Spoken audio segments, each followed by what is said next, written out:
16/7/24 থেকে আপনার 5/8/2024 এই সময়কার মধ্যে যারা গুলিবিদ্ধ হয়ে মারা গেছে, যাদেরকে পিটিয়ে হত্যা করা হয়েছে এবং যাদেরকে পুড়ে মারা হয়েছে, এই মানুষগুলার অবদানের পিছনে আমরা দাঁড়িয়ে আছি আজকের ফ্যাসিস্ট মুক্ত একটা অবস্থানে।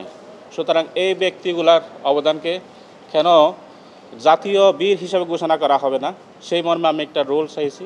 একই সাথে ওই সময়কার যারা আহত হয়েছে, যাদের এক চোখ নাই, যাদের দুই চোখই নাই, বা কাদের কিছু সংখ্যকের এক পা নাই, কারো দুই পা নাই, এভাবে যারা আহত হয়েছে ওই সময়ের মধ্যে এদেরকে কেন ফ্রিডম ফাইটার ঘোষণা করা হবে না, সেই মর্মে আমি একটা রুল চেয়েছি।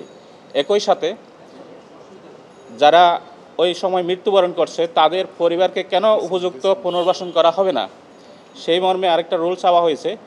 এবং সেই সাথে যারা ওই সময় আহত হয়েছে তাদেরকে আর্থিক সুবিধা দেওয়া হবে না কেন, যে পরিমাণ আর্থিক সুযোগ সুবিধা 1971 সালের একজন মুক্তিযোদ্ধা পেয়ে থাকে, সেই সুবিধা কেন এরা পাবে না, আমি সেই মর্মে রুলটা চাইছি।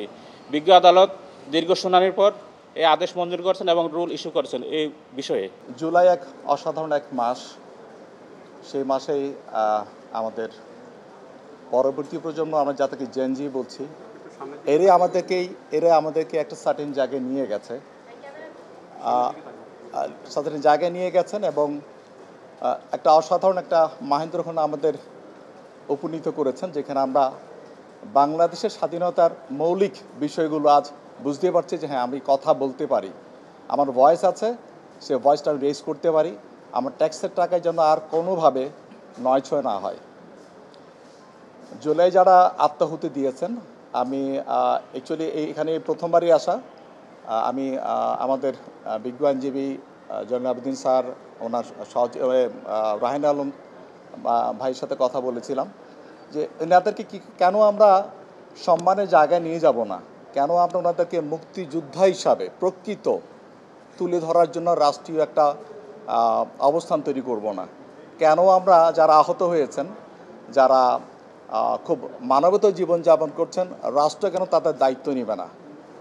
বীর মুক্তিযোদ্ধা বলা, জাতীয় বীর ঘোষণা করা এবং ওদের পুনর্বাসনের চেষ্টা করা, সবগুলোতেই যেন আমরা নৈতিকভাবে একটা অবস্থান তৈরি করতে পারি। এটা শুধু ওদেরকে সম্মান জানানো হবে না, বরঞ্চ আমি বলতে পারি, আমি বিশ্বাস করি আমরা নিজেরা হয়তো কিছুটা হলো সম্মানিত বোধ করার জায়গায় পৌঁছতে পারবো। এই ছিল আমাদের অবস্থান, এই জন্য রিটটা করা হয়েছিল। বিজ্ঞ আদালত এটাকে কনসিডারেশন নিয়েছেন এবং রুল নিশ্চয় জারি করেছেন, রাইট? সো আশা করছি আমরা সামনের দিনগুলোতে এক অসাধারণ বাংলাদেশ বিনির্মাণে আজকের যুগান্তকারী রায় বাস্তব জীবনে প্রতিফলিত হবে, বাংলাদেশ মাথা উঁচু করে দাঁড়াবে।